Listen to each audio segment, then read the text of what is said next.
Makatatanggap ng ayuda at iba pang tulong mula sa iba't ibang ahensya ng gobyerno ang 31 OFW na uuwi ng Pilipinas matapos magpasaklolo dahil sa nagpapatuloy na tensyon sa pagitan ng Israel at Iran.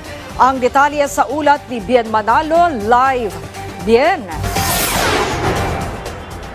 Maan magbabalik bansa na ngayong gabi ang unang batch ng repatriated overseas Filipino workers mula sa Israel na nagpasaklolo dahil pa rin sa nagpapatuloy na tensyon sa pagitan ng Israel at Iran. Sa 31 OFW na darating mamaya, 26 sa kanila ay mula sa Israel na may kaugnayan sa nangyayaring giyera. Karamihan sa kanila ay nagtatrabaho roon bilang caregivers. Kasama nilang darating si DMW Secretary Hans Leo Kakdak at iba pang opisyal ng ahensya. Naantala ang kanilang biyahe kaninang umaga pabalik ng bansa matapos magsara ang airspace ng Qatar dahil sa pag-atake ng Iran sa base militar ng Estados Unidos doon. Kaya't naipit sila ng halos 12 oras sa Doha Hamad International Airport. Bukod sa 150,000 pesos na tulong pinansyal mula sa DMW at OWA, makatatanggap din sila ng iba pang ayuda mula sa iba't ibang ahensya ng gobyerno gaya ng skills training, livelihood at medical assistance.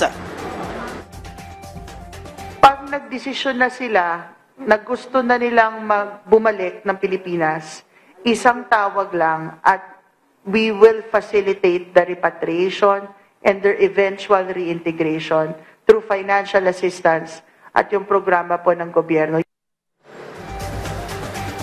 Ayon sa Embahada ng Pilipinas sa Israel, sa mahigit 30,000 Pinoy doon, mahigit 300 pa lang ang humiling na ma-repatriate na sila, habang 50 rito ang kumpirmado na para sa repatriation.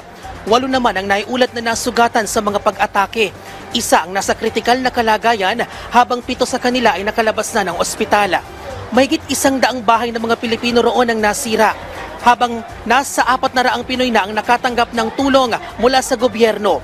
Bagamat karamihan sa mga Pinoy sa Israel ay mas piniling manatili roon sa gitna ng nangyayaring sigalota, patuloy naman ang ahensya sa paghikayat sa kanila na mag-avail ng repatriation program kung saan nauna ng siniguro ng gobyerno ang tulong para sa kanila.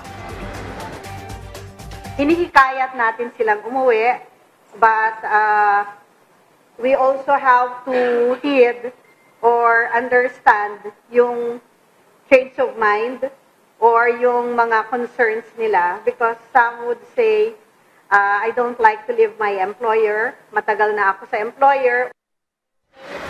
Maan ayon naman sa Department of Migrant Workers ay nasa 8 Pinoy mula sa Iran ang inaasang magbabalik bansa sa darating na Huwebes at makatatanggap din sila ng tulong mula sa iba't ibang ahensya ng gobyerno bilang bahagi ng umiiral na whole of government approach.